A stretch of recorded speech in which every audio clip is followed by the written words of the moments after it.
अस्सलाम वालेकुम वरहमतुल्लाहि वबरकातुहू। औज़ु बिल्लाहि मिनश शैतानिर रजीम। बिस्मिल्लाहिर रहमानिर रहीम। वकम अहलकना क़ब्लहुम मिन क़र्निन हुम अशद्दु मिनहुम बतशन फनक्कबू फिल बिलाद हल मिन महीस इन्न फ़ी ज़ालिका लज़िक्रा लिमन कान लहू क़ल्बुन औ अलक़स्समा व हुवा शहीद वलक़द ख़लक़नस समावाति वल अर्ज़ वमा बैनहुमा फ़ी सित्तति अय्याम वमा मस्सना मिन लुग़ूब। रब्बि इश्रह ली सदरी वयस्सिर ली अमरी उहलुल उक़दतम मिन लिसानी यफ़क़हू क़ौली। रब्बी ज़िदनी इल्मा सुब्हानका లా ఇల్మ లనా ఇల్లా మా అల్లమ్తనా ఇన్నక అంతల్ అలీముల్ హకీం। కరుణామయుడు, కృపాకరుడు, పాలకుడు, పోషకుడు, మనందరి సృష్టికర్త అయినటువంటి అల్లా పేరుతో ప్రారంభిస్తున్నాను. మిత్రులారా, మీ ముందు పఠించినటువంటి ఆయతులు ఏదైతే ఉన్నాయో సూరతుల్ ఖాఫ్ సూరా నెంబర్ 50 ఆయతులు 36 నుండి 38 వరకు, వాటి యొక్క భావం ఏమిటి అంటే, వకం అహ్లకనా ఖబ్లహుం మిన్ ఖర్నిన్ హుం అషద్దు మిన్హుం బతషా ఫనక్కబు ఫిల్ బిలాద్. మరియు మేము వాస్తవానికి వీరికి పూర్వం ఎన్నో తరాల వారిని నాశనం చేశాము. వారు వీరికంటే ఎక్కువ శక్తివంతులు, కానీ మా శిక్ష పడినప్పుడు వారు దేశదిమ్మరులై చల్లా చెదిరైపోయారు. ఏమి వారికి తప్పించుకునే మార్గం ఏదైనా దొరికిందా? ఇన్న ఫీ జాలికల జికరా లిమన్ కాన లహు కల్బున్ అవ్ అల్కస్సమా వహువ షహీద్. నిశ్చయంగా హృదయం ఉన్న ప్రతివానికి, శ్రద్ధతో వినేవాడికి మరియు లక్ష్య పెట్టేవాడికి ఇందులో ఒక గుణపాఠం ఉంది. వలఖద్ ఖలఖన సమావాతి వల్ అర్జ వమా బైనహుమా ఫీ సిత్తతి అయ్యాం వమా మస్సనా మిన్ లుగూబ్. మరియు వాస్తవంగా మేము ఆకాశాలను మరియు భూమిని మరియు వాటి మధ్య ఉన్న సమస్తాన్ని 6 దినాలలో సృష్టించాము, కానీ మాకు ఎలాంటి అలసట కలగలేదు. ఇది ఈ ఆయత యొక్క క్లుప్తమైనటువంటి తర్జుమా. ఇన్షాల్లా దీని గురించి మరికొన్ని విషయాలు తెలుసుకునేటువంటి ప్రయత్నం చేద్దాము. గత వారం క్లాసులో మనం సూరతుల్ ఖాఫ్ యొక్క పైన ఆయతులు ఏదైతే ఉన్నాయో అవి మనం చదవడం జరిగింది, దాన్ని అర్థం చేసుకోవడం జరిగింది. సో వాళ్ళతో ఏమిటి అంటే, ఎవరైతే అగోచరుడైనటువంటి ఆ కరుణామయునికి భయపడే వారికి మరియు పశ్చాత్తాప హృదయంతో అల్లా వైపును మాటి మాటికి మళ్ళీ వాళ్ళు ఎవరైతే ఉన్నారో వారికి ఉజ్లిఫతుల్ జన్నతు అని చెప్పేసి చెప్పడం జరిగింది. అంటే ఏమిటి అంటే, వారికి స్వర్గం అనేది దగ్గరగా రాబట్టడం జరుగుతుంది, మరియు వారు చాలా దగ్గరగా దానికి ఉంటారు. మరి దాంట్లో శాంతితో ప్రవేశించండి అని చెప్పేసి చెప్పడం జరుగుతుంది. మరి దాంట్లో వాళ్ళు కోరేది ఏదైతే ఉందో ఆ కోరేదంతా కూడా వారికి దొరుకుతుంది అని చెప్పేసి అక్కడ చెప్పడం జరిగిందనమాట. దాని తర్వాత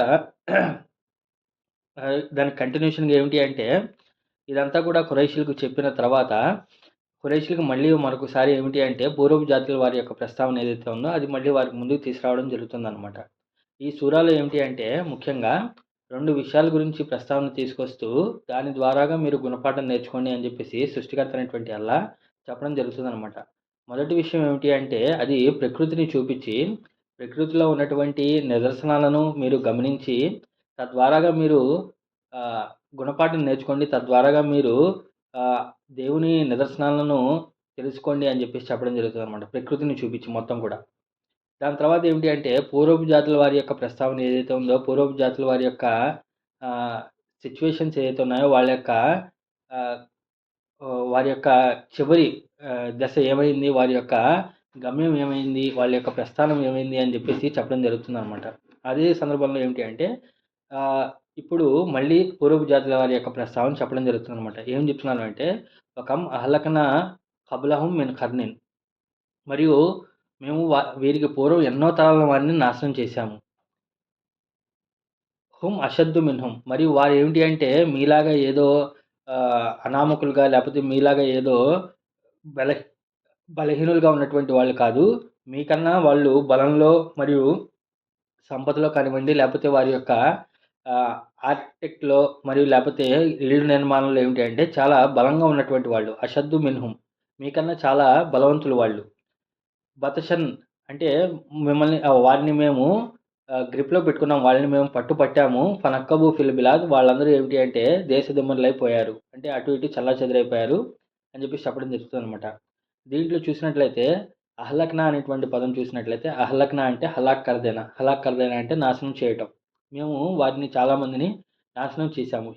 ఎవరంటే కబలహం అంటే వీరికి పూర్వం, అంటే ఎవరైతే ఖురైష్ జాతుల వారు ఎవరైతే ఉన్నారో ఈ ఖురైష్ జాతి కన్నా పూర్వం ఎంతోమంది ఎంతో ఎన్నో జాతుల వారిని మేము నాశనం చేశాము అని చెప్పేసి చెప్తున్నాననమాట. దాని తర్వాత కర్ణిన్ అని చెప్పేసి చెప్పడం జరుగుతుందనమాట. కర్ణ్ అనేటువంటి పదాన్ని యూజ్ చేశాడు. అక్కడ కౌమ్ అనే పదం కానీ లేకపోతే ఆహ్, వేరే పదాలు ఏం వాడకుండా కరణ్ అని చెప్పేసి యూజ్ చేయడం జరిగిందనమాట. కరణ్ అనేటువంటి పదానికి అర్థం ఏమిటి అంటే, ఒక తరాన్ని కరణ్ అని చెప్పేసి చెప్పడం జరుగుతుందనమాట. అంటే ఎవరైతే ఒకే సందర్భంలో, ఒకే సమయంలో ఆహ్, జనాలు నివసిస్తూ ఉంటారో, జనాలు జీవిస్తూ ఉంటారో వాళ్ళందరినీ ఒక కర్న్ అంటారనమాట. అంటే ఒక జనరేషన్ అని చెప్పేసి చెప్పడం జరుగుతుందనమాట. అంటే ఫర్ ఎగ్జాంపుల్ ఇబ్రాహీం అలైహిస్సలాం వారితో పాటుగా ఏమిటి అంటే పక్కనే లూత్ జాతి వాళ్ళు కూడా ఉన్నారు. వాళ్ళందరూ కూడా ఏమిటంటే ఒక సమయానికి చెందినటువంటి వాళ్ళనమాట. అలాగే నూహ్ అలైహిస్సలాం కాలంలో ఉన్నటువంటి వాళ్ళందరూ కూడా ఎవరైతే ఉన్నారో, మనుషులందరూ కూడా ఎవరైతే ఉన్నారో, వాళ్ళందరూ ఒక ప్రదేశానికి చెందినటువంటి వాళ్ళు, లేకపోతే ఒక సమయానికి చెందినటువంటి వాళ్ళు కాబట్టి వాళ్ళని కర్న్ అని చెప్పేసి చెప్పడం జరుగుతుందనమాట. ఈ కర్న్ ఒక తరం అని చెప్పేసి ఖురాన్‌లో మామూలుగా యూజ్ చేసినప్పుడు ఏమిటి అంటే సాధారణంగా దానికి చాలా లెక్కలుంటాయన్నమాట. కర్న్ అంటే ఒక తరం ఇన్ని సంవత్సరాలుంటుంది అని చెప్పి చెప్తే కొంతమంది 100 సంవత్సరాలుంటుంది. 100 సంవత్సరాల తర్వాత ఒక్కొక్క తరం మారుతది అని చెప్పి చెప్తారు. కొన్ని కొన్ని సందర్భాల్లో ఏమిటి అంటే 40 సంవత్సరానికి ప్రతి 40 సంవత్సరానికి ఒక తరం అనేది మారుతూ ఉంటుంది అని చెప్పి చెప్తారనమాట. అంటే ఒక తరం వాళ్ళు అని చెప్పేసి చెప్పాలి అంటే 40 సంవత్సరాల పాటు ఒక ఒక ప్రజలు ఎవరైతే ఉన్నారో వాళ్ళందరూ ఒక తరానికి చెందినటువంటి వాళ్ళు. దాని తర్వాత వచ్చేటువంటి వాళ్ళ యొక్క సంతానం గాని, లేకపోతే వాళ్ళ యొక్క ఆహ్, తర్వాత వాళ్ళు ఎవరైతే ఉన్నారో వాళ్ళు మరొక తరానికి చెందినటువంటి వాళ్ళు ఉంటారనమాట. ఇలాగ. సో, ఇక్కడ మేము ఎన్నో తరాల వారిని మేము నాశనం చేశాము అని చెప్పేసి అన్నారు. ఎందుకు నాశనం చేశారు అంటే, వాళ్ళు చేసినటువంటి కర్మలకు గాను, లేకపోతే వాళ్ళు తిరస్కరించినటువంటి దానికి గాను వాళ్ళని నిర్మూలించడం జరిగిందనమాట. సో, ఇప్పుడు ఇది చెప్పి ఖురైషీలకి ఏంటి అంటే జ్ఞానబోధ చేయడం జరుగుతుందనమాట. ఖురైషీలకి ఏం చెప్తున్నారు అంటే, మీరు ఏదో బలవంతులని చెప్పేసి మీరు అనుకుంటున్నారేమో, లేకపోతే మీరు ఏదో ఆహ్, ఆర్థికంగా చాలా ఎక్కువగా ఉన్నటువంటి వాళ్ళు అనుకుంటున్నారేమో, కానీ మీకన్నా ఎక్కువ సంపద కలిగినటువంటి వాళ్ళు, మీకన్నా బలంలో ఎక్కువగా ఉన్నటువంటి జాతుల వాళ్ళు ఎవరైతే ఉన్నారో, ఎన్నో తరాల వాళ్ళు ఎవరైతే ఉన్నారో వాళ్ళందరినీ కూడా మేము నిర్మూలించడం జరిగింది అని చెప్పి చెప్తున్నారనమాట. ఈ అరబు జాతుల వాళ్ళు ఖురైషీలు ఎవరైతే ఉన్నారో, వాళ్ళు ఎడారి ప్రాంతానికి చెందినటువంటి వాళ్ళు. వాళ్ళకేంటి అంటే ఆర్థికంగా ఒకసారి వ్యాపారం జరగకపోతే వాళ్ళు కోలుకునేటువంటి వాళ్ళు కాదనమాట. చాలా బీదరికంలో ఉన్నటువంటి జాతి.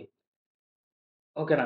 ఇంకా ఏమిటి అంటే ఇదివరకు ఇంతకు పూర్వం ఉన్నటువంటి జాతుల వాళ్ళు ఎవరైతే ఉన్నారో, ఆద్ జాతి వారు కానివ్వండి, లేకపోతే సమూద్ జాతి వారు కానివ్వండి, లేకపోతే అలీస్లాం వారి జాతి, ఫిరౌన్ జాతి వారు కానివ్వండి, లేకపోతే వేరే జాతుల వాళ్ళు ఎవరైతే ఉన్నారో, వాళ్ళందరూ ఆర్థికంగా బాగా ఎదిగినటువంటి వాళ్ళు. ఈజిప్ట్ సామ్రాజ్యం ఏదైతే ఉందో, అది ఒక పెద్ద సామ్రాజ్యం. అలాంటి పెద్ద సామ్రాజ్యాన్ని మేము నిర్మూలించేసాము అంటున్నాడు. ఇంకా ఆద్ జాతి వాళ్ళు, సమూద్ జాతి వాళ్ళు, ఇంకా తెలియనటువంటి అనేక జాతుల వాళ్ళు ఏమిటి అంటే, చాలా చాలా గొప్ప గొప్ప రాజ్యాలు కలిగినటువంటి వాళ్ళు, గొప్ప గొప్ప ఇన్‌ఫ్రాస్ట్రక్చర్ కలిగినటువంటి వాళ్ళు. అంత ఆది సముద్ వాళ్ళైతే కొండల్లో తొలిచేసేటువంటి జాతుల వాళ్ళున్నారనమాట. అంత శక్తివంతుల్నే అల్లా మేము వారిని నిర్మూలించేసాము అని చెప్పి చెప్తున్నారనమాట. సో, కాబట్టి ఓ ఖురైష్‌లారా మీరు జాగ్రత్తగా గమనించండి. మీరేదో విర్రవీగుతున్నారు. మీకన్నా గొప్ప గొప్ప జాతుల వాళ్ళని ఇచ్చేసాము అని చెప్పి చెప్తున్నారనమాట. ఇంకో విషయం ఏమిటి అంటే ఇక్కడ ఆలోచించాల్సినటువంటి విషయం, ఎవరెవరైతే గొప్ప గొప్ప ప్రవక్తలు ఎవరైతే ఉన్నారో, వాళ్ళు కఠినమైనటువంటి జాతుల వారి వద్దకు పంపించడం జరిగిందనమాట. అర్థమవుతుందా? అంటే ఏంటి అంటే, ఎక్కడైతే కఠినమైనటువంటి జాతుల వాళ్ళుంటారో, అక్కడ, అక్కడ ఉన్నటువంటి ప్రవక్త కూడా అంతే స్ట్రాంగ్ అని చెప్పేసి అర్థం అనమాట. నూహ్ అలైహిస్సలాం వారి జాతి కాలంలో, నూహ్ అలైహిస్సలాం వారి జాతి వాళ్ళు ఎంతటి కఠినంగా ఉన్నారో, అంతే శక్తివంతమైనటువంటి ప్రాఫిట్ అక్కడ ప్రవక్త అనేది రావడం జరిగింది. నూహ్ అలైహిస్సలాం వారు కూడా ఆయన యొక్క అస్తిత్వం చాలా గొప్పది. ఆయన చేసినటువంటి పని వేరే వాళ్ళు ఎవరు చేయలేరనమాట. అలాగే ఫిరౌన్‌ని తట్టుకొని నిలబడటానికి అక్కడ మూసా అలైహిస్సలాం వారిని ఎంచుకోవడం జరిగిందనమాట. అంటే ఆహ్, ఆయన్ని తట్టుకోవడానికి ఈయన కరెక్ట్ అని జెప్పేసి ఆయనకి ఇదిగా పెట్టడం జరిగింది. అంటే ఎంత కఠినమైనటువంటి జాతుల వాళ్ళుంటారో, అంతే శక్తివంతమైనటువంటి ప్రవక్తను లేపడం జరుగుతుందనమాట. ఇలాంటి అప్పుడు మరి ఈ ఖురైష్‌లు ఎవరైతే ఉన్నారో వీళ్ళు జాతి పరంగా చూసినట్లయితే వాళ్ళు అంత బలమేమి లేదు. ఉన్నది ఒక చిన్న గ్రూప్ మాత్రమే వాళ్ళు. వాళ్ళంతా కూడా తిప్పి తిప్పి కొడితే 1,00,000 మంది జనాభా కూడా ఉంటారనమాట. అరబు ప్రాంతంలో ఉన్నటువంటి ఖురైషీలు ఎవరైతే ఉన్నారో. మరి దానికి అంత పెద్ద ప్రవక్తని, అంత గొప్ప ప్రవక్తని ముహమ్మద్ సల్లల్లాహు అలైహి వసల్లం పంపించడం ఎందుకు అంటే, వీళ్ళు కనబడడానికి వీళ్ళ దగ్గర ఆస్తులు, అంతస్తు లేకపోయినా, లేపోతే ఒక బలగం లేకపోయినా సరే, వీళ్ళ దగ్గర ఉన్నటువంటి గర్వం ఏదైతే ఉందో, అంటే ఖురైషీల దగ్గర ఉన్నటువంటి గర్వం ఏదైతే ఉందో, ఇది ఫిరౌన్‌ని దాటేసినటువంటి గర్వం. ఫిరౌను మళ్ళీ ఇదివరకు పూర్వపు జాతుల వాళ్ళ దగ్గర ఉన్నటువంటి గర్వం లేపోతే వాళ్ళ దగ్గర ఉన్నటువంటి ఇదేదైతే ఉందో, దానికన్నా ఎక్కువ ఎళ్ళిపోయారు వీళ్ళు. అబూ లహబ్ కానివ్వండి, అబూ జహల్ కానివ్వండి, లేపోతే అక్కడ ఉన్నటువంటి వేరే వేరే వాళ్ళు ఎవరైతే ఉన్నారో వాళ్ళందరూ కూడా ఏమిటి అంటే ఆస్తులు, అంతస్తులు, హోదాలు లేకపోతే ఇదేమీ లేకపోయినా సరే చాలా కఠినంగా ఉన్నటువంటి వాళ్ళనమాట. అలాంటి కఠినమైనటువంటి వాళ్ళని, అలాంటి అనాగరికత జాతి దగ్గరికి ఏమిటి అంటే ఆహ్, ప్రవక్త ముహమ్మద్ సల్లల్లాహు అలైహి వసల్లం వారిని ఎన్నుకోవడం జరిగిందనమాట. ఓకేనా? ఈ లింక్ తర్వాత కొంచెం ఆలోచిస్తే మీకు అర్థమవుతదనమాట. సో, వాళ్ళ చేత ఇప్పుడు ప్రవక్త ముహమ్మద్ సల్లల్లాహు అలైహి వసల్లం వారి చేత ఆయనకి చెప్పడం జరుగుతుందనమాట వాళ్ళకి ఖురైష్ జాతుల వారికి. మీకు కన్నా గొప్ప గొప్ప జాతుల వారిని చూసాము. వాళ్ళందరిని కూడా వారు చేసిన సత్య తిరస్కారానికి గాను వాళ్ళు నిర్మూలించబడ్డారు అని చెప్పేసి చెప్పడం జరుగుతుందనమాట. దాని తర్వాత అషద్దు మిన్హుం. వాళ్ళేమిటంటే చాలా బలవంతులు. అషద్దు అంటే ఏంటి అంటే చాలా కఠినంగా ఉన్నటువంటి వాళ్ళు చాలా బలవంతులు అని చెప్పేసి చెప్పడం జరుగుతుందనమాట. సో, వాళ్ళకేమైందంట బతషన్ అషద్దు మిన్హుం బతషన్. సో, వాళ్ళేమిటి అంటే ఆహ్, వారిని మేము పట్టేసాము అని చెప్పేసి చెప్తారనమాట. అలాంటి వాళ్ళని ఏంటి అంటే అల్లాహ్ తన గ్రిప్‌లో తీసుకున్నాడు అని చెప్పి చెప్తారనమాట. బతషా అనేటువంటి పదం ఏదైతే ఉందో తొయ్, షీన్ అనేటువంటి అక్షరాలు ఉన్నది బతషా అనమాట. అందుకే మనకు ఖురాన్‌లో చూసినట్లయితే బతష రబ్బికల షదీద్ అని చెప్పేసి వస్తుంది. సూర ఫజర్‌లో అక్కడ. బురుజ్. బురూజ్‌లో ఫజర్‌లో కూడా ఏంటంటే బతష రబ్బికల షదీద్ అని చెప్పేసి చెప్పడం జరుగుతుందనమాట. అంటే అల్లాహ్ యొక్క పట్టు చాలా కఠినంగా ఉంటదనమాట. సో, అలా పెద్ద పెద్ద జాతుల వాళ్ళని మేము చాలా గట్టిగా, చాలా కఠినంగా మేము వారిని పట్టుకున్నాము అని చెప్పి చెప్తున్నామనమాట. అలా పట్టుకోవడం వల్ల ఏమైంది అంటే ఫనక్కబు ఫిల్ బిలాద్. అంటే కావున వాళ్ళు అయిపోయారు. నక్కబు అనేటువంటి పదం ఏదైతే ఉందో నకబ్ అనేటువంటి పదం నుండి వచ్చిందనమాట. నూన్, కాఫ్, పే అనేటువంటి అక్షరాల నుండి. నకబ్ అంటే ఏమిటి అంటే ఏదైనా ఒక ఆహ్, భూమిలోకి రంధ్రం వేయటము, లేపోతే ఏదైనా మేకుని పాతిపెట్టడం ఏదైతే ఉందో దాన్ని నకబ్ అని చెప్పేసి చెప్తారనమాట. ఇంకా నకబ్ అనేటువంటి పదానికి ఇంకా ఏమిటి అంటే ఆహ్, ఫుట్ ప్రింట్స్ పడటం అనమాట. అంటే వారి యొక్క కాలి ముద్రలు పడిపోతూ ఉండటం అనమాట. ఫనక్కబు ఫిల్ బిలాద్ అంటే కావున వారి యొక్క పాద ముద్రలు ఏదైతే ఉన్నాయో అవి ఫిల్ బిలాద్ అంటే చాలా రాష్ట్రాలలో, చాలా దేశాలలో వారి యొక్క ఫుట్ ప్రింట్స్ పడిపోయాయని చెప్పి చెప్తున్నారనమాట. దీన్ని ఎలా అర్థం చేసుకోవాలి అంటే ఫనక్కబు ఫిల్ బిలాద్ అంటే వారి యొక్క పాదముద్రలు అనేక నగరాల్లో పడిపోయాయి. అనేక నగరాల్లో చెల్లాచెదురైపోయాయి అని చెప్పేసి చెప్తున్నాననమాట. ఇక్కడ బలద్ అని చెప్పేసి చెప్పలేదు. బిలాద్ అని చెప్పేసి చెప్పాననమాట. బిలాద్ అంటే బలద్ ఒక సిటీ యొక్క ప్లూరల్ ఫామ్ ఏదైతే ఉందో దాన్ని బిలాద్ అని చెప్పేసి చెప్తాననమాట. అంటే అనేక నగరాల్లో వారి యొక్క పాదముద్రలు పడ్డాయి అని చెప్పేసి చెప్తాననమాట. ఇక్కడ దీన్ని 2 రకాలుగా అర్థం చేసుకున్నారు ముఫస్సిరులు ఎవరైతే ఉన్నారో. మొదటిది ఇదేమిటి అంటే ఫనక్కబు. నక్కబ్ అనేటువంటి పదానికి ఏమిటి అంటే ఇది చెప్పారు కదా! అల్లాహ్ ఏం చేశాడు అంటే అక్కడ ఉన్నటువంటి వాళ్ళందరినీ కూడా నాశనం చేయటం ఒకటి. అక్కడ ఉన్నటువంటి వాళ్ళందరినీ ఏదైతే ఉందో అది నాశనం చేయడం వల్ల ఏమయ్యారు అంటే అక్కడ ఉన్నటువంటి మిగిలిపోయినటువంటి ప్రజలు ఎవరైతే ఉన్నారో వారు ఒక దేశంలో ఉండకుండా, ఒక సామ్రాజ్యంలో ఉండకుండా చెల్లాచెదురైపోయి వెళ్ళిపోయారు. అలా చెల్లాచెదురైపోయి వెళ్ళినప్పుడు ఏంటంటే వాళ్ళ యొక్క పాదముద్రలు ఒకే చోట ఉండకుండా ఏమైపోతాయంటే వేరే వేరే ప్రదేశాల్లో వేరే వేరే చోట వాళ్ళు వెళ్ళిపోయారనమాట. ఇది ఒకటి అర్థం. రెండో అర్థం ఏమిటి అంటే ఫనక్కబు ఫిల్ బిలాద్ అంటే అల్లాహ్ ఎప్పుడెప్పుడైతే నాశనం చేయదలిచాడో కొన్ని కొన్ని సందర్భాల్లో ఏమిటంటే జాతి మొత్తాన్ని నాశనం చేయలేదు గానీ, జాతిలో ఉన్నటువంటి అడ్మినిస్ట్రేషన్ ఎవరైతే ఉన్నారో, రాజులు ఎవరైతే ఉన్నారో, మంత్రులు ఎవరైతే ఉన్నారో వాళ్ళని నాశనం చేయడం జరిగింది. ఫర్ ఎగ్జాంపుల్ మూసా జాతి వాళ్ళలో చూసినట్లయితే అక్కడ ఫిరౌన్ జాతి వారిని నాశనం చేసినప్పుడు కేవలం ఫిరౌను మరియు ఫిరౌన్ యొక్క మంత్రులు ఎవరైతే ఉన్నారో వాళ్ళు నాశనం చేయబడ్డారు. కానీ సాధారణ ప్రజానీకం ఎవరైతే ఉన్నారో వాళ్ళు అలాగే ఉన్నారు. సో, ఇప్పుడు ఫిరౌను మరియు అతని రాజ్యం, అతని అడ్మినిస్ట్రేషన్ పోయిన కారణంగా వాళ్ళు చనిపోయారు గదా! ఇప్పుడు ఏదైనా ఒక రాజ్యానికి పై అధికారులు పోయారనుకోండి, అధికారం అంతా కూడా పోయినప్పుడు, అప్పుడు ప్రజలేమైపోతారు? వారి మీదకి వేరే వాళ్ళు దండయాత్ర చేయడానికి ఈజీ అయిపోతది. వేరే వాళ్ళొచ్చి లాక్కోవడం గానీ, లేపోతే వీళ్ళు స్వతహాగా వీళ్ళు కొట్టుకోవడం గానీ జరిగిపోతదనమాట. అలా జరిగిపోవడం వల్ల ఏమైంది అంటే, ఈజిప్ట్ సామ్రాజ్యంలో ఉన్నటువంటి అక్కడ ఉన్నటువంటి ప్రజలందరూ కూడా ఎక్కడికక్కడ ఎవరికి వాళ్ళు వెళ్ళిపోయారనమాట. ఓకేనా? ఫనక్కబు ఫిలిపిలాద్ అనేటువంటి దానికేంటంటే 2 అర్థాలున్నాయి. ఒకటి దేవుడు వాళ్ళందరినీ సర్వంగా నాశనం చేసేసారు. మిగిలిపోయిన వాళ్ళు ఎవరైతే ఉన్నారో వాళ్ళు అటు ఇటు పారిపోయారు. రెండోదేంటంటే అల్లాహ్ వాళ్ళలో ఉన్నటువంటి రాజులు, మంత్రులు ఎవరైతే ఆహ్, లీడర్స్ ఎవరైతే ఉన్నారో వాళ్ళని నాశనం చేస్తే మిగతా వాళ్ళేమిటి అంటే లీడర్‌షిప్ లేని కారణంగా వాళ్ళు అటు ఇటు వెళ్ళిపోయారు. ఫనక్కబు ఫిల్ బిలాద్. బిలాద్ అంటే అనేక నగరాల్లో వాళ్ళు వెళ్ళిపోయారు. హల్ మిన్ మహీస్. హల్ అంటే ఏమి, మిన్ అంటే నుండి, మహీస్ అంటే ఏమిటంటే మహీస్ అనేటువంటి పదానికి అర్థము శరణు దొరకటం లేపోతే ఎక్కడైతే మనం ఆశ్రయం పొందుతామో దాన్ని మహీస్ అని చెప్పేసి చెప్పడం జరుగుతుందనమాట. సో, వాళ్ళు తప్పించుకునేటువంటి మార్గం ఏమైనా దొరికిందా అని చెప్పేసి. ఇక్కడ చెప్పేటువంటి నగరాలు ఎవరైతే ఉన్నారో కర్న్ ఏదైతే జాతుల వాళ్ళ గురించి ప్రస్తావించారో ఆ జాతుల వారు ఉన్నప్పుడు ఏమిటి అంటే వేరే జాతుల వాళ్ళు, వేరే ప్రజలేమిటి అంటే వీళ్ళని చూసి భయపడి పారిపోయేవాళ్ళు. అలాంటి గొప్ప గొప్ప జాతులనమాట. ఆద్ జాతి వారు కానివ్వండి, సమూద్ జాతి వారు కానివ్వండి, ఫిరౌన్ కానివ్వండి. సో, ఇతను దండయాత్ర చేయడానికి వస్తున్నాడు అంటే, మిగతా వాళ్ళు వాళ్ళ నుండి పారిపోవడానికి ప్రయత్నం చేసేవాళ్ళు. కానీ అల్లా దాన్ని ఈక్వేషన్ ఫ్లిప్ చేసేసి ఏమంటున్నాడంటే, హల్మిం మహీస్, ఏమిటి ఆ జాతుల వారికి ఎక్కడైనా శరణం దొరికిందా? ఆ జాతుల వాళ్ళు తప్పించుకోవడానికి ఏమైనా మార్గం దొరికిందా? అని చెప్పి చెప్పడం జరుగుతుందనమాట. వేరే వాళ్ళు పారిపోయేవాళ్ళు ఈ జాతుల వారు వస్తే, కానీ ఇప్పుడు వాళ్ళ పరిస్థితి ఏమైపోయింది అంటే, వాళ్ళు పారిపోవడానికి, వాళ్ళు తలదాచుకోవడానికి, వాళ్ళు శరణు పొందడానికి ఏమన్నా ఆశ్రయం వారికి దొరికిందేమో కనుక్కోండి మీరు అని చెప్పేసి చెప్పడం జరుగుతుందనమాట. ఇది ఎవరికి చెప్తున్నారు? ఖురైష్ వాళ్ళకి చెప్తున్నారనమాట. అంటే, అరే బాబు మీరు ఎడారిలో ఉన్నటువంటి ఒక చిన్న జాతి మీది. మీకన్నా గొప్ప గొప్ప జాతుల వారినే దేవుడు నిర్మూలించడం జరిగింది. వాళ్ళకే ఎక్కడ కూడా శరణు లభించలేదు. మీరు ఏం చూసి మీరు విర్రవీగుతున్నారు? ఏం చూసి మీరు గర్వపడుతున్నారు? లేకపోతే ఏం చూసి మీరు తిరస్కార వైఖరిని అవలంబిస్తున్నారు? కాస్త ఆలోచించండి అని చెప్పి చెప్పడం జరుగుతుందనమాట. ఇది చెప్పిన తర్వాత ఏమంటున్నాడంటే, ఇన్న ఫీ జాలికల జికరా లిమన్ కాన లహు కల్బున్ ఔ అల్కస్సమా వహువ షహీద్.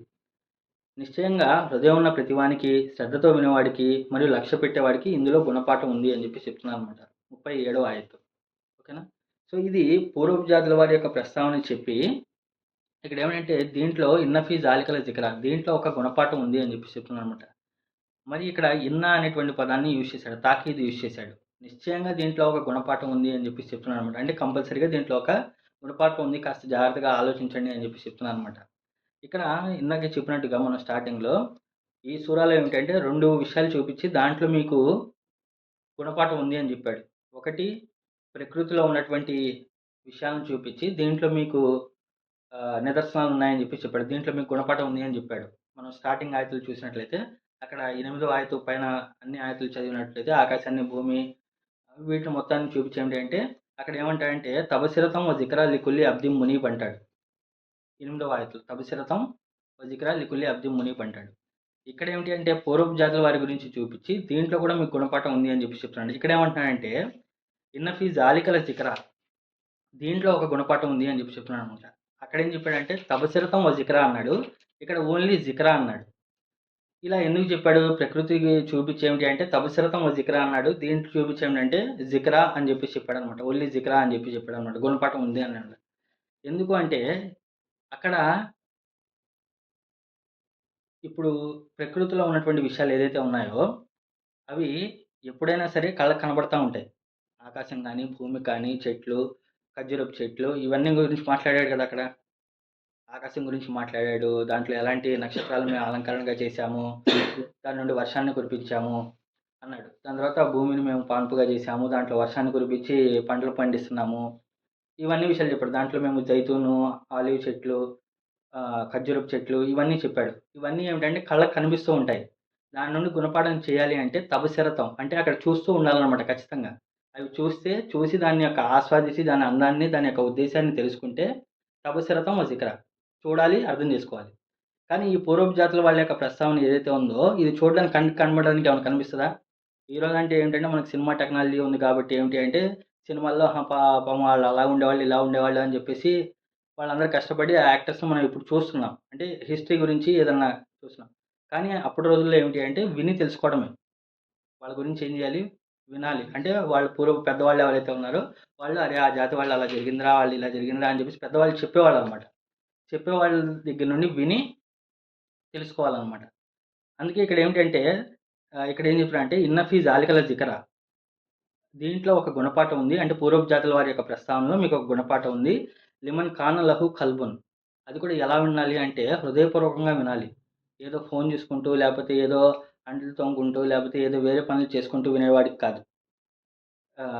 ఇన్న ఫీ జాలికల జిక్రా లిమన్ కాన లహు కల్బున్, హృదయంతో వినేటువంటి వాడికి ఔ అల్ఖస్ సమా వహువ షహీద్, మరియు చెవిని అల్ఖస్ సమా, సమా అంటే వినటం. అల్ఖస్ సమా అంటే అది ఆ రోజుల్లో ఒక జాతీయంలాగా, ఒక ఈడియంలాగా వాడేవాళ్ళనమాట. అంటే ఏంటంటే చెవిని అక్కడ వదిలేయటం. ఎవడైతే చెప్తున్నాడో చెప్పేవాడికి ఆ చెవిని ఇచ్చేయడం అనమాట. అల్ఖస్ సమా వాడి దగ్గర వదిలేయటం ఏదైతే ఉందో అలాంటి వాడికి. వహువ షహీద్, మరియు అంత మాత్రమే కాదు, మరియు దాన్ని గమనిస్తున్నటువంటి వాడికి, చూస్తున్నటువంటి వాడికి అని చెప్పేసి అన్నారనమాట. ఇక్కడ ఈ దీంట్లో ఏమిటి అంటే అల్లా చెప్పేటువంటి దాంట్లో మామూలుగా ఏమిటంటే సాధారణంగా చెప్పుకుంటూ వెళ్ళిపోవడం కాదు. దానివల్ల మాక్సిమం ఉపయోగం ఎప్పుడు లభిస్తుంది? లేపోతే మాక్సిమం లాభం ఎప్పుడు చేకూరుతది అనేటువంటి విషయం కూడా చెప్తాడనమాట. ఇక్కడ చూడండి కేవలం దీంట్లో గుణపాఠం ఉంది అని చెప్పేసి చెప్తే అయిపోతది. కానీ ఆయన చెప్పడంలో ఎలా చెప్పాడంటే, ఎవరైతే హృదయంతో వింటాడో లిమన్ కాన లహు కల్బున్, ఎవరికైతే వాస్తవమైనటువంటి హృదయం ఉందో, దాని తర్వాత అల్కస్సమ చెవిని అక్కడ వదిలేస్తాడో, మరియు బహువ షహీద్, మరియు దాన్ని లక్ష్య పెట్టేవాడు, చూసేటువంటి వాడికి. షహీద్ అంటే ఏంటంటే ప్రత్యక్షంగా చూస్తూ ఉండటం అనేటువంటి వాడు ఎవరైతే ఉన్నాడో వాడికి అది. ఇలా ఎవడైతే చేస్తాడో, అంటే ముందు వాడికి ఇంట్రెస్ట్ ఉండాలి, చెవి అక్కడ పెట్టి వినాలి, మూడోది చూస్తూ వినాలి. ఎవడో చెప్పిన వాడికి చూడకుండా ఏంటంటే ఫోన్ వాడుకుంటూ, లేకపోతే చెప్పాడులే అని చెప్పేసి మనం చూసుకుంటూ కాదు. చూస్తూ వినేటువంటి వాడికి దీంట్లో గుణపాఠం ఉంది. వాడు దీంట్లో నుండి నేర్చుకుంటాడు అని చెప్పి చెప్తున్నాననమాట. ఇక్కడ 3 ఇది మనం ఎలా నేర్చుకుంటాం అనే దానికి అనమాట.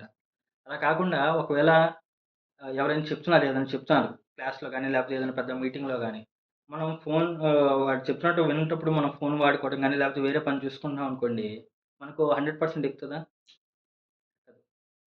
అదే మనం వాడు చెప్పేటువంటి వాడికి ఏదైతే చెప్తున్నాడో అది మనం చూసి మనం చూడటము, వినటము 2 చేస్తే ఏమవుతది? అప్పుడు దానికి ఎక్కుతదనమాట.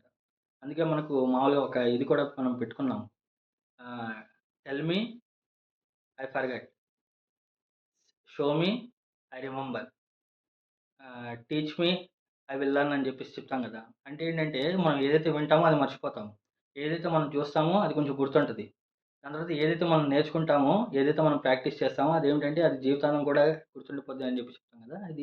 ఇదనమాట. సో, దీంట్లో ఏమిటి అంటే పూర్వపు జాతుల వారి యొక్క ప్రస్తావన చూపిస్తూ ఏమిటి అంటే, ఎవరైతే మనసు పెట్టి దాన్ని వింటాడో, మరియు దాన్ని చెప్పేటువంటి వాడి వైపు చూస్తూ ఉంటాడో అతనికి దీంట్లో గుణపాఠం ఉంది అని చెప్పేసి చెప్పడం జరుగుతుందనమాట.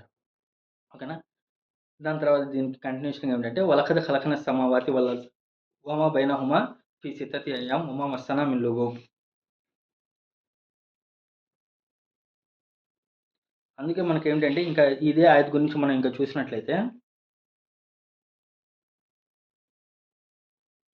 అందుకే ఖురాన్‌లో ఏం చెప్తాడంటే వైజా ఖరియల్ ఖుర్ఆన ఫస్తమిఉ లహు అని చెప్పి చెప్తాడనమాట. ఎప్పుడైతే ఖురాన్ మీకు వినిపించబడుతుందో దాన్ని జాగ్రత్తగా వినండి అని చెప్పేసి ఖురాన్‌లో చెప్పడం జరిగింది. అంటే ఖురాన్ చెప్తేటప్పుడు జాగ్రత్తగా వినాలి అన్నారు. ఇంకా ఏమిటి అంటే చెప్తానది. దాని తర్వాత ఏమిటి అంటే అందుకే మనకు ఖురాన్‌లో మరియు హదీస్‌లో ఏమిటి అంటే అక్కడ ఉన్నటువంటి సహాబాలందరూ కూడా ఏమిటి అంటే కేవలం హదీసుల్ని ఏదో వినటమే మాత్రమే కాదు. అక్కడ ఏమిటంటే ప్రవక్త వారిని చూస్తూ ఉండేవాళ్ళనమాట. అందుకే మనకు చాలా హదీసుల్లో హదీస్ చెప్తుండే ఏమిటి అంటే, అప్పుడు ప్రవక్త వారి ఎక్స్‌ప్రెషన్స్ ఎలా ఉన్నాయి, వేరే వాళ్ళ ఎక్స్‌ప్రెషన్స్ ఎలా ఉన్నాయి అని జెప్పేసి కూడా రికార్డ్ అయ్యి ఉంటాయన్నమాట. అందుకే చాలా హదీసుల్లో ఏమిటి అంటే, ప్రవక్త వారు నవ్వుతూ ఉన్నారు. ప్రవక్త వారి యొక్క పళ్ళు కనిపించాయి అని జెప్పేసి. అంటే ఆయన నవ్వటంలో అలా కనిపించాయి. ఒకసారి ఆయన యొక్క ముఖం ఎర్రబారిపోయింది. అంటే బాగా కోపంలో ఉన్నారు అని జెప్పి చెప్తారు. ఒకసారి ఆయన నుదుటిపై మడతలొచ్చేసాయి. ఆయన చిరాకు పడ్డారు అని జెప్పేసి. ఈ విధంగా హదీస్‌లో ఎందుకు నేరేషన్ వచ్చింది అంటే, అక్కడ ఉన్నటువంటి సహాబాలు ఏమిటి అంటే, కేవలం వినటం మాత్రమే కాదు, ఈ బాడీ లాంగ్వేజెస్, ఈ ఎక్స్‌ప్రెషన్స్ ఏదైతే ఉన్నాయో, అవి కూడా క్యాచ్ చేయడం జరిగిందనమాట. అలాగే మనం కూడా ఏమిటి అంటే, ఖురాన్ నుండి హితబోధ తీసుకోవాలి అంటే, ఇయన్నీ కూడా అన్నీ మ్యాచ్ అవుతూ ఉండాలనమాట. కాబట్టి ఇదంతా కూడా ఎలా నేర్చుకోవాలి అనేటువంటి విషయాన్ని మనకు చెప్పడం జరుగుతుందనమాట. ఓకేనా? దాని తర్వాత అల్లా కేవలం నాశనం చేయడం మాత్రమే కాదు, అంటే ఎప్పుడు కూడా ఆయన నాశనం చేసేస్తాడు, తీసి పడేస్తాడనేది కాదు. ఆయన ఏమిటంటే తలుచుకుంటే తయారు చేయగలడు అని చెప్పేసి కూడా చెప్తున్నాడనమాట. దానికి ఏమిటి అంటే వలఖద్ ఖలఖన సమావాతి వల్ అర్ద వమా బైనహుమా ఫీ సిత్తతి అయ్యామ్.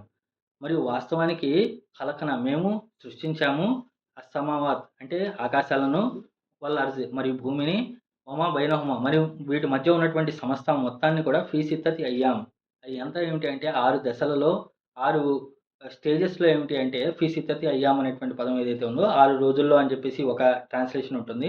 ఇక్కడ అయ్యామ్ అనేటువంటి పదం మనం చూసినట్లయితే అయ్యామ్ అనేటువంటి పదానికి ఒక స్టేజ్ అనమాట. ఒక దశ అని చెప్పేసి అంటే ఫర్ ఎగ్జాంపుల్ ఏదైనా ఒక ప్రాజెక్ట్ తీసుకున్నాం అనుకోండి. దానికి మొదటి దశలో ఇంతవరకు చేస్తాము, రెండో దశలో ఇంతవరకు చేస్తాము, మూడో దశలో ఇంతవరకు చేస్తాము అని చెప్పేసి ఒక టార్గెట్ అనేది ఫిక్స్ చేసుకుంటారు కదా! అలాగే ఫీ సిత్తతి అయ్యామ్ అంటే ఏమిటి అంటే 6 దశలలో సృష్టికర్త అయినటువంటి దేవుడు భూమి, ఆకాశాలు ఈ మిగతా మొత్తం ఉన్నది ఏదైతే ఉందో అది చేశాడు అని చెప్పేసి కూడా ఒక అర్థం.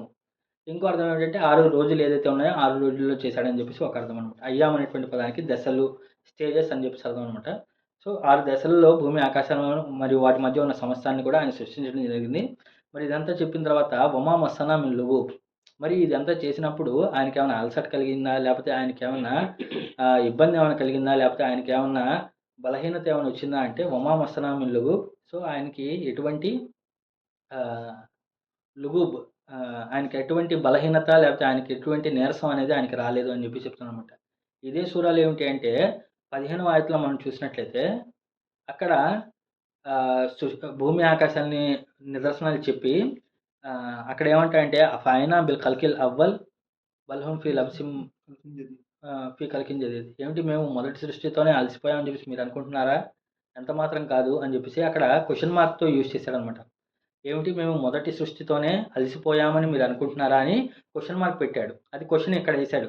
ఇక్కడ దాని యొక్క ఆన్సర్ ఏమిటి అంటే 38లో వమా మస్సనా మిన్ లుగూబ్, మాకు ఎటువంటి బలహీనత, అలసత్వం ఏమీ రాలేదు అని చెప్పేసి చెప్పడం జరుగుతుందనమాట.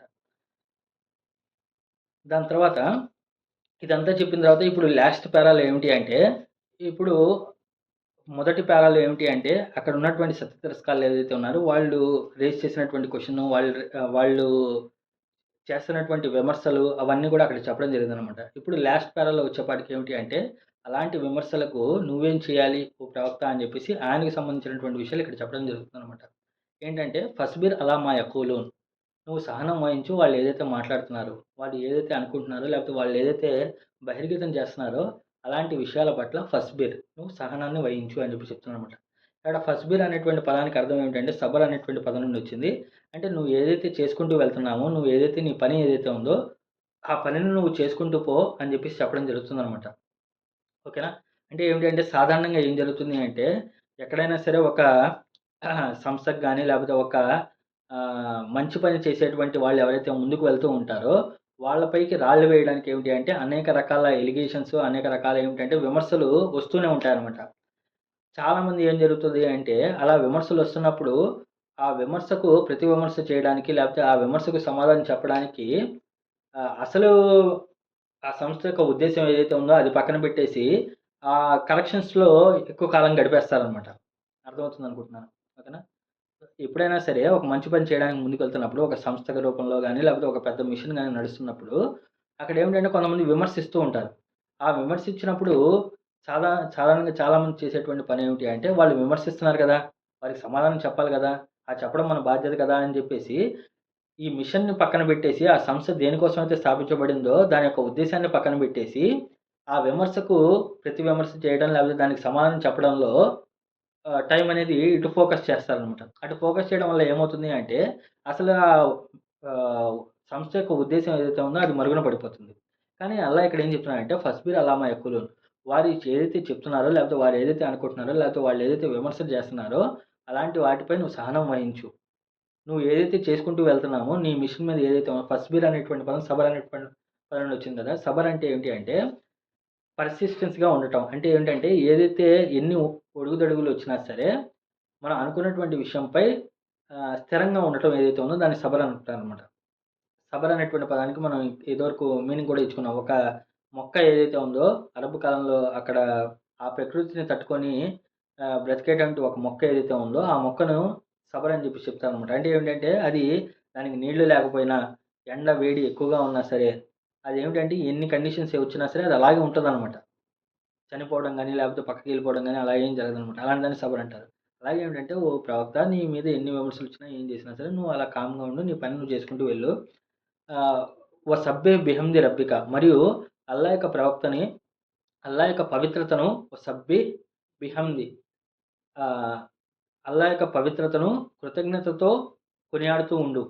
నీ ప్రభువు యొక్క పవిత్రతను కృతజ్ఞతతో పాటుగా కొనియాడుతూ ఉండు అని చెప్పి చెప్తాననమాట. సాధారణంగా ఏమిటి అంటే మన ఖురాన్‌లో సబ్బిహ్ రబ్బిక, సబ్బిహ్ సబ్బాహ్ లిల్లాహ్ అనేటువంటి పదం లేకపోతే అల్లాహ్ యొక్క పవిత్రతను కొనియాడుతూ ఉండు అని చెప్పి చెప్తాననమాట. ఇక్కడ అల్లాహ్ యొక్క పవిత్రతను కొనియాడటమే కాదు, హమ్ద్ అనేటువంటి పదాన్ని కూడా యూజ్ చేయడం జరిగిందనమాట. సబ్బిహ్ బిహమ్ది, ఆయన యొక్క పవిత్రతతో పాటు ఆయన యొక్క కృతజ్ఞత, ఆయన యొక్క గొప్పతనం, స్తోత్రం ఏదైతే ఉందో అది చేస్తా ఉండు అని చెప్పేసి చెప్పడం జరుగుతుందనమాట. ఎందుకు అంటే, ఇప్పుడు బయట ఉన్నదంతా కూడా ఏమిటంటే నెగటివిటీ స్ప్రెడ్ చేస్తున్నారు. వాళ్ళంతా కూడా ఏమిటంటే నెగెటివ్ విషయాలు నీ మీదకేస్తున్నారు. నెగెటివ్ విమర్శలు చేస్తున్నారు. అలాంటప్పుడు ఏమిటి అంటే, ఆ నెగెటివ్‌ని తొలగించడం ఒక ఎత్తు, ఆ నెగటివిటీని పాజిటివ్‌గా మార్చాలి. ఇప్పుడు సబ్బిహ్ అనేటువంటి పదం ఏదైతే ఉందో, ఇప్పుడు సుబ్హానల్లాహ్ అని చెప్పేసి మనం చెప్తాం కదా! కరెక్ట్ చేయడం అవుతుందనమాట. అంటే ఇప్పుడు ఫర్ ఎగ్జాంపుల్ నమాజ్‌లో ఎవరైనా ఇమామ్ సాబ్ గారు ఏదైనా తప్పు చేశారనుకోండి, వెంటనే వెనకాల ఉన్నటువంటి వాళ్ళు ఏమంటారు? సుబ్హానల్లాహ్ అంటారు. అంటే ఏంటంటే, అరె బాబు నువ్వు గుర్తు చేస్తున్నావు రైట్ చేసుకో అని చెప్పేసి. అలాగే సబ్బిహ్ అంటే ఏమిటి అంటే ఆహ్, ఏదైతే అసలు విషయం చేయాలో దాని యొక్క కరెక్ట్ స్థాయిలో పెట్టడం ఏదైతే ఉందో దాన్ని సబ్బిహ్ అంటారనమాట. దాని యొక్క కరెక్ట్ పొజిషన్‌లో పెట్టడం ఏదైతే ఉందో దాన్ని సబ్బిహ్ అంటారు. ఇప్పుడు వసబ్బిహ్ బిహమ్ది రబ్బిక అంటే నీ ప్రభువు యొక్క ఆహ్, అసలు అస్తిత్వం ఏదైతే ఉందో, అసలు గ్రేట్‌నెస్ ఏదైతే ఉందో దాంట్లో పెట్టు. అలాగే మరి ఏమిటి అంటే దాంతో పాటు కృతజ్ఞతగా చెప్పు. వాళ్ళు నెగటివిటీ చెప్తూ ఉంటే దాన్ని నువ్వేంటంటే పాజిటివ్‌గా దాన్ని చేసుకుంటూ వెళ్ళు. ఖబ్ల తులూఇ షంసి వ ఖబ్లల్ గురూబ్. ఎప్పుడెప్పుడు అంట? ఖబ్ల తులూఇ షంసి. సూర్యోదయం అవ్వక ముందు. అంటే తహజ్జుద్ సమయంలో లేపోతే ఫజర్ నమాజ్ సమయంలో ఖబ్లల్ గురూబ్ మరియు గురూబ్ కన్నా ముందు. ఖబ్లల్ గురూబ్ అంటే ఏదైతే మగరిబ్ టైం ఉందో ఏదో సూర్యాస్తమయం ఏదైతే అయిపోతుందో దానికన్నా ముందు అని చెప్పేసి చెప్పడం జరుగుతుందనమాట. అంటే ఏంటంటే ఈ 2 సమయాలు ఏదైతే ఉన్నాయో ఉదయం తహజ్జుద్ నమాజు మరియు దాని తర్వాత అసర్ నమాజ్ సమయంలో అని చెప్పేసి చెప్పడం జరుగుతుందనమాట. బిఫోర్ ఇది. సో, దాని గురించి ఏంటి అంటే చాలా హదీస్‌లు ఇక్కడ మనకు వినిపించడం జరుగుతుందనమాట. ఇదివరకు ఏమిటి అంటే ఖురాన్ ఇది ఇప్పుడు మక్కా కాలపు సూరా ఇది. మక్కా కాలపు సూరా గదా!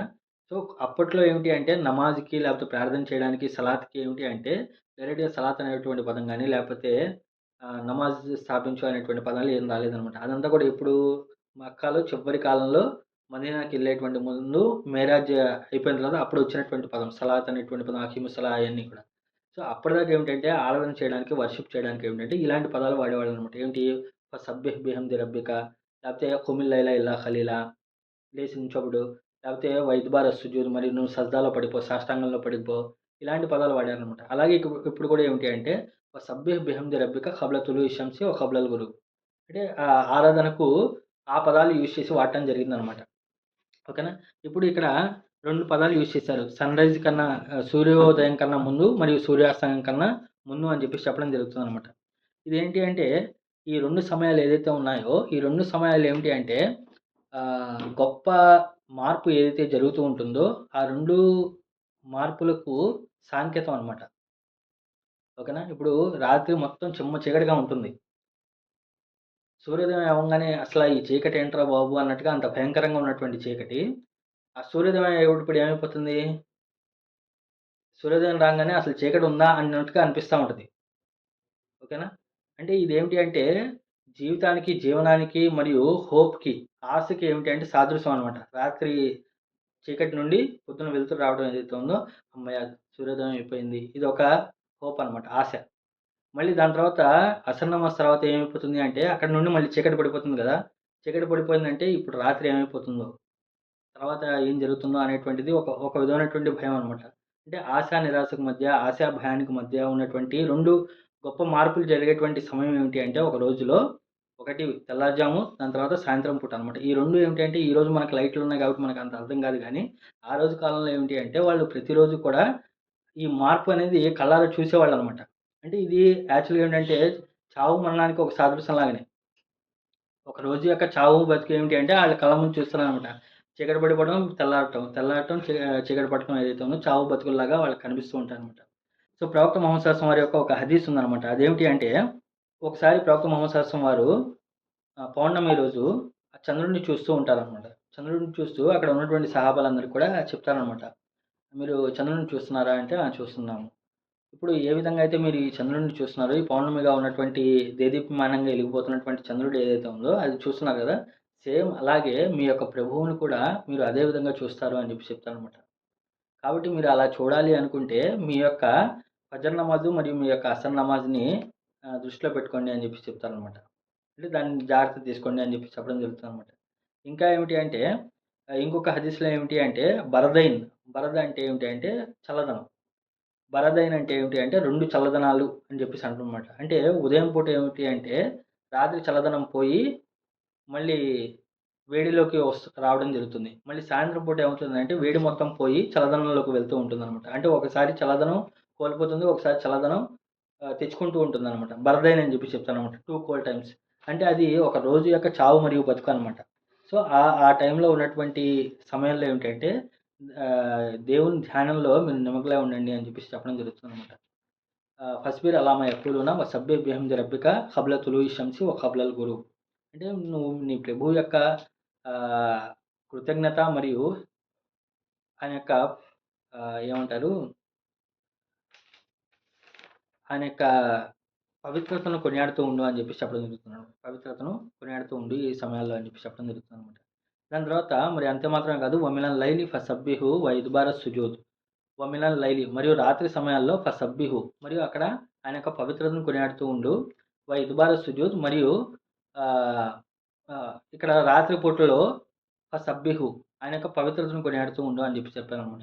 ఇక్కడ చూడండి పైన ఆయతలో ఏమిటి అంటే సబ్బిహ్ బిహమ్ది, పవిత్రతను కొనియాడాలి, దాని తర్వాత ఆయన యొక్క స్తోత్రాన్ని చేస్తూ ఉండాలి అని చెప్పి చెప్పారు. ఇప్పుడు అది ఖబ్ల తులు షంసి ఒక ఖబ్ల గురూబ్, అంటే సూర్యాస్తనానికి ముందు సూర్యాస్తనం తర్వాత సూర్య సూర్యోదయానికి ముందు సూర్యాస్తానికి ముందు పవిత్రత చెప్పాలి, ఆ, స్తోత్రము చేయాలి, ఆయన కృతజ్ఞతలు చెప్పాలి అన్నారనమాట. కానీ వమినల్ లైలి రాత్రిపూట జరిగేటప్పుడు ఇదేంటి అంటే కొంచెం బహిర్గతంగా జరుగుతూ ఉంటుంది. ఈ రాత్రిపూట ఏదైతే ఉందో వమినల్ లైలి ఏదైతే ఉందో రాత్రిపూట నిలబడేటప్పుడు సబ్బిహు ఆయన యొక్క పవిత్రతను కొనియాడుతూ ఉండు అని చెప్పి చెప్తానమాట.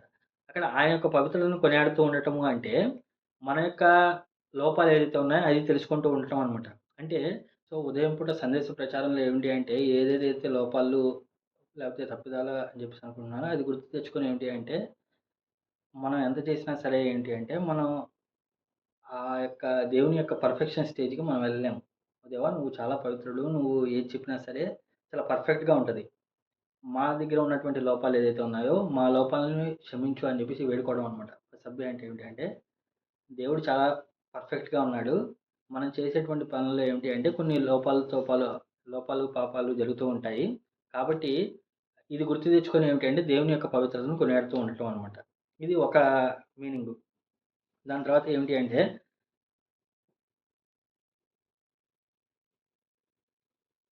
ఇంకా దీనికి ఫసబ్బిహు అనేటువంటి పదానికి ఏమిటి అంటే చాలామంది ప్రవక్త వారిని అడగడం జరిగిందనమాట. వాళ్ళ ఎవరైతే డబ్బులు కలిగిన వాళ్ళు ఎవరైతే ఉన్నారో వాళ్ళు మాకన్నా చాలా అదృష్టవంతులు. ఎందుకంటే మేము చేసేటువంటి నమాజులే వాళ్ళు కూడా చేస్తున్నారు. మేము యుద్ధాల్లోకి వెళ్తే వాళ్ళు కూడా యుద్ధాలకు వెళ్తున్నారు. మేము రోజాలు ఉంటే వాళ్ళు కూడా రోజాలు ఉంటారు. మేము హజ్‌కి వెళ్తే వాళ్ళు కూడా హజ్‌కి వెళ్తున్నారు. కానీ వాళ్ళ దగ్గర ఉన్న డబ్బులు ఉండటం కారణంగా ఏమిటి అంటే వాళ్ళు ఎక్కువగా పుణ్యాలు చేసుకునేటువంటి అవకాశం ఉండదు. మాకు అవకాశం లేదు అంటే, అప్పుడు ప్రవక్త వారు ఏమిటి అంటే, ఈ 3 చెప్తారనమాట. సుబ్హానల్లా, అల్హమ్దులిల్లా, అల్లాహు అక్బర్ ఏదైతే ఉందో, తస్బీహ్ ఏదైతే ఉందో, ఆ తస్బీహ్‌ని పఠించండి. దాంతో సరితూగుతది అని చెప్పి చెప్తారనమాట. అది ఎప్పుడు ఆ తస్బీహ్ ఎప్పుడు చేయాలి అంటే, నమాజ్ తర్వాత అని చెప్పి చెప్తారనమాట. ఇక్కడ యూజ్ చేసినటువంటి పదం ఏమిటంటే, ఇద్బార సుజూద్. ఇద్బార్ అంటే దుబూర్ అనేటువంటి పదం నుండి వచ్చిందనమాట. దుబూర్ అంటే ఏమిటంటే వీపు. వీపును దుబూర్ అంటారనమాట. ఇద్బార సుజూద్ అంటే ఏంటంటే, సజ్దాలు అయిపోయిన తర్వాత అల్లా యొక్క పవిత్రతను కొనియాడుతూ ఉండు అని చెప్పేసి చెప్తాననమాట. దీనికి ఒక మీనింగ్ ఏమిటి అంటే ఫసబ్బిహు వైదుబార సుజూద్ అంటే అల్లా యొక్క పవిత్రతను ఆ పనిని తీసుకొని మీరు ప్రపంచంలో నలుమూలలా వెళ్ళండి. సబ్బీహ్ అనేటువంటి పదం ఏదైతే ఉందో మనం దేనికోసం యూజ్ చేస్తారు సాధారణంగా ఖురాన్‌లో అంటే ఏదైతే గ్రహాలు సూర్యుడి చుట్టూ తిరుగుతూ ఉన్నాయో కుల్లున్ ఫీ ఫలకి యస్బహూన్, అవి వారి యొక్క ఆర్బిట్‌లో తిరుగుతున్నాయి అని చెప్పి చెప్తారు కదా! దాన్ని సబ్బాహ్ అనేటువంటి పదాన్ని యూజ్ చేశారనమాట. వమినల్ లైలి ఫసబ్బిహు వైద్బార సుజూద్ అంటే ఏంటంటే అల్లా యొక్క పవిత్రతను తీసుకొని మీరు ప్రపంచం మొత్తం తిరగండి. ఎప్పుడు ఇదబార సుజూద్ సజ్జాలు అయిపోయిన తర్వాత. అంటే ఒకటి అల్లాహ్ అక్బర్, అల్లాహ్ అక్బర్, అల్లా సుబ్హానల్లాహ్, సుబ్హానల్లాహ్ అని చెప్పేసి తస్బీహ్ చేసుకోవడం ఒకటైతే, మామూలుగా ఏంటంటే ఆయన యొక్క పవిత్రతను ఏమిటి అంటే ప్రజల్లో నలుగురిలో చెప్తూ ఉండండి అని చెప్పి చెప్తున్నారనమాట. ఎప్పుడు సజ్జాలు అయిపోయిన తర్వాత మీరు చేయండి. ఇద్బార సుజూద్ అంటే సజ్జాలు అయిపోయిన తర్వాత, సాష్టాంగం చేసిన తర్వాత కూడా నువ్వు స్తుతించు అని చెప్పి చెప్పడం జరుగుతుందనమాట. ఓకేనా? అదే దీని గురించి ఏమిటి అంటే మనకు నమాజ్ అయిపోయిన తర్వాత అజ్కార్లు ఏదైతే ఉన్నాయో ఆ అజ్కార్లన్నీ కూడా దీంట్లో రావడం జరుగుతుంది. ఇది ఒక మీనింగ్. రెండవ అర్థం ఏమిటి అంటే సజ్దాలు అయిపోయిన తర్వాత మళ్ళీ అక్కడ కూర్చోవడం కాదు. ఆ విషయాలు తీసుకెళ్ళి ఏమిటి అంటే ఎవరైతే బయట ప్రజలు ఎవరైతే ఉన్నారో వాళ్ళకి దేవుని యొక్క పవిత్రతను కొనియాడుతూ ఉండు. వాళ్ళ ముందు ప్రకటిస్తూ ఉండు అని చెప్పేసి చెప్పడం జరుగుతుందనమాట. ఇప్పుడు చూడండి ఇక్కడ పైన వమినల్ లైలి ఫసబ్బిహు వజ్బార సుజూద్ ఉందా? అంటే రాత్రి పూటలో నువ్వు ఆయన యొక్క పవిత్రతను కొనియాడుతూ ఉండు అని చెప్పి చెప్తున్నాను. ఇప్పుడు సాధారణంగా చూడండి పొద్దునుండి పని చేసిన తర్వాత మళ్ళీ రాత్రి లెగిసి ఇది చేయాలి అంటే మనకి ఎంత ఇలా ఎలా ఉంటుంది అంటే కొంచెం అలసటగా ఉంటుంది గదా! పైన ఆయతలో అల్లా ఏమన్నాడు? మేము 6 దినాల్లో 6 దశల్లో భూమి ఆకాశాలను సృష్టించాము. వమా మస్సనా మిన్ లుగు, మాకేమీ అలసట ఏం లేదు అంటాడు. మనకేమిటి అంటే మామూలుగా పొద్దునుండి సాయంత్రం వరకు కొంచెం సేపు పని చేసిన తర్వాత మళ్ళీ లెగాలి అంటే మనకు అలసటగా ఉంటుందనమాట. దానికి రిజంబ్లెన్స్ ఏమిటి అంటే వాళ్ళ నువ్వు మేము కొంచెం పని చేస్తేనే మేము అలసిపోతాము. కానీ నీకు అలసట అనేది లేదు. ఈ విధంగా ఆయన యొక్క పవిత్రతను కొనియాడుతూ ఉండటం అనమాట. మీకు అర్థమైందా? అంటే మన యొక్క బలహీనత ఏమిటి అంటే, నేనేదో తోపు లేకపోతే మనం ఏదో చాలా గర్వంగా ఫీల్ అవుతూ ఉంటారు కదా! ఒకరోజు పని చేసిన తర్వాత నిద్రపోకపోతే ఎందుకు పనికిరానిటువంటి అస్తిత్వం మాది. కానీ నువ్వు భూమి ఆకాశాలు మొత్తాన్ని కూడా ఒక కునుకు లేకుండా, ఒక అలసట లేకుండా మొత్తాన్ని నడిపిస్తున్నావు. అంత మహోన్నతమైనటువంటి వ్యక్తిత్వం నీది దేవా! అని చెప్పేసి ఆ విధంగా కొనియాడటం. ఓకేనా? అది. దాని తర్వాత వస్తమి యోమ యునాదిల్ మునాది మీ మకానిన్ ఖరీబ్. వస్తమి అంటే చెవి యొగ్గి వినటం, చాలా జాగ్రత్తగా వినటం. అంటే అదే వినటం, చాలా జాగ్రత్తగా వినటం. ఏంటంట? యౌమ యునాదిల్ మునాది. ఏ రోజైతే పిలిచేవాడు పిలుస్తాడో మేము మకానిన్ ఖరీబ్, చాలా దగ్గరగా, చాలా అతి దగ్గరగా పిలిచేవాడు పిలుస్తాడు. దానికోసం నువ్వు ఎదురు చూస్తూ ఉండు. దాని గురించి నువ్వు జాగ్రత్తగా ఉండు, వింటూ ఉండు అని చెప్పి చెప్పడం జరుగుతుందనమాట.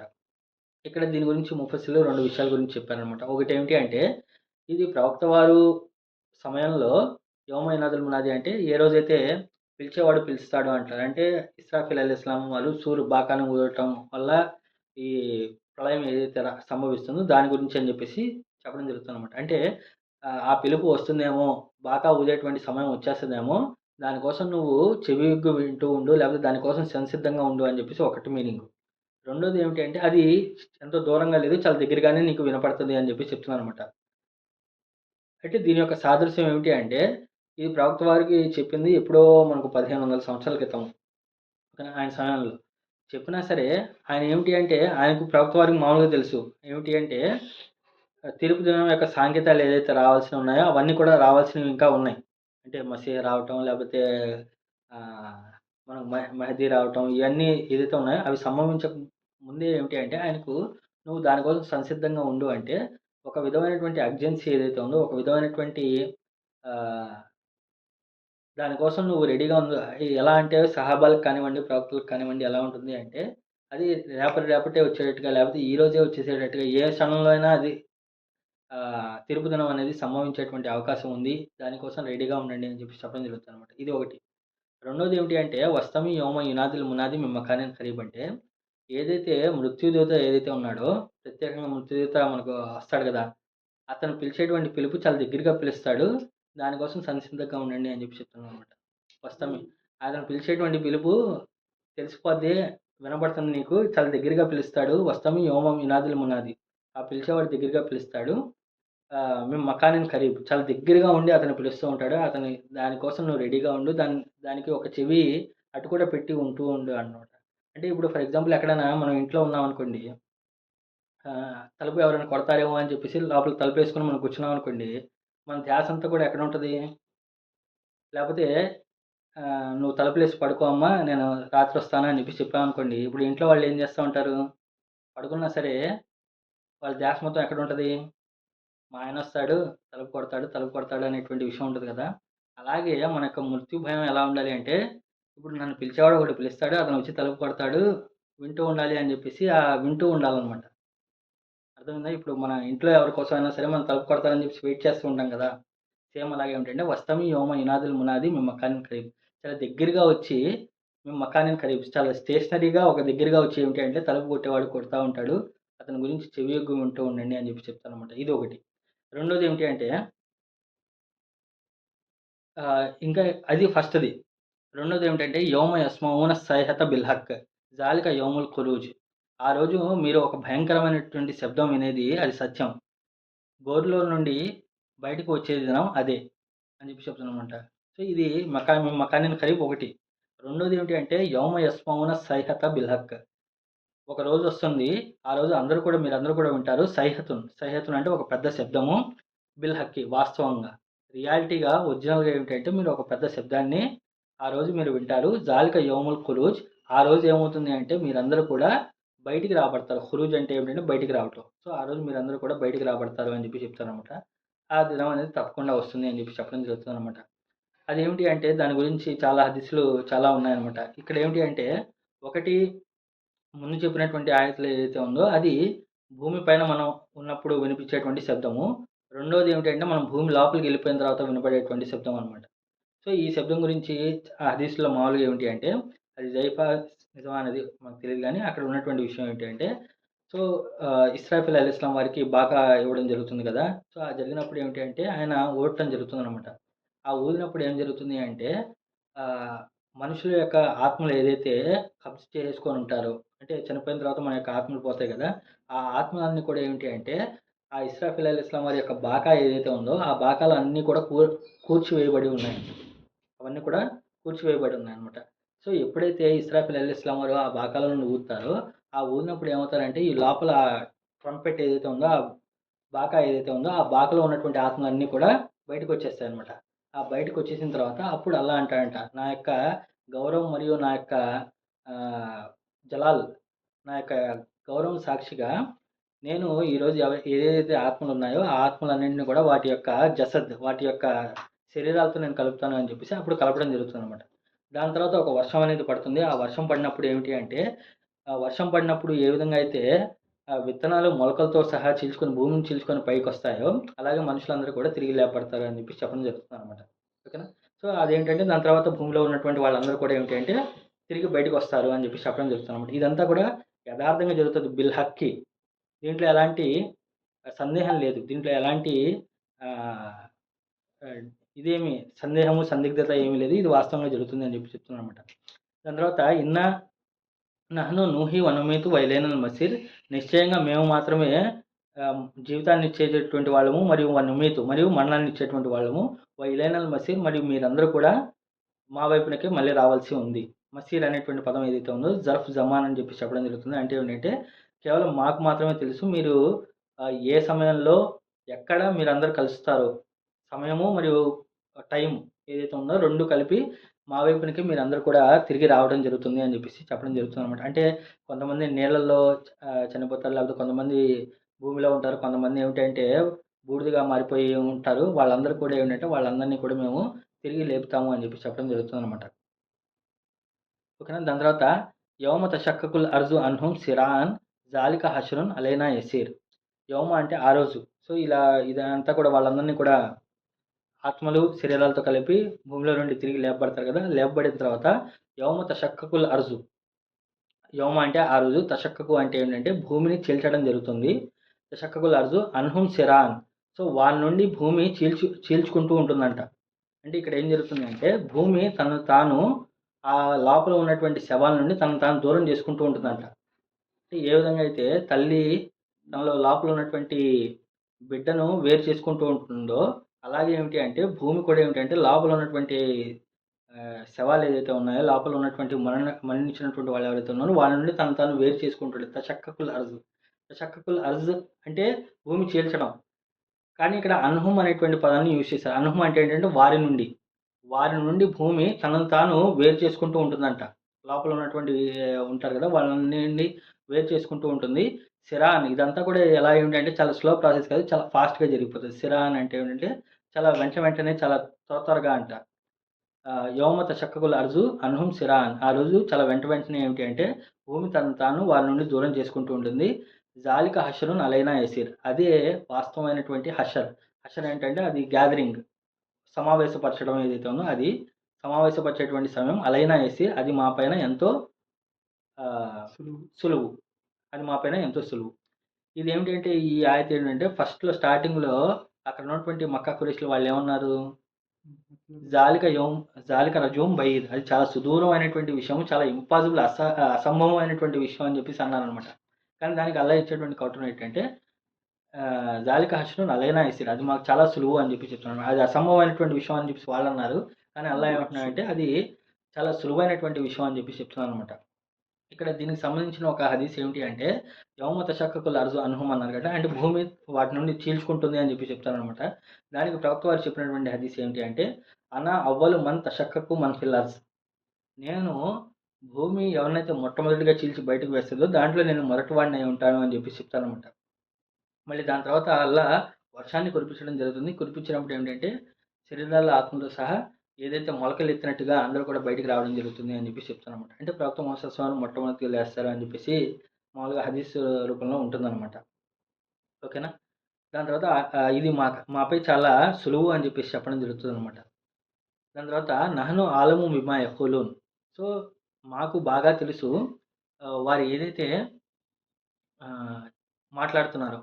ఇక్కడ రెండున్నాయి. నహ్ను ఆలము ఆహ్ మా యఖూలూన అని చెప్పేసి చెప్పినా సరిపోతుంది. కానీ ఇక్కడ నహ్ను ఆలము బిమా యఖూలూన అని చెప్పి చెప్పామనమాట. అంటే ఏంటంటే వారు ఏదైతే పలుకుతున్నారో అది మాకు బాగా తెలుసు అంటున్నారనమాట.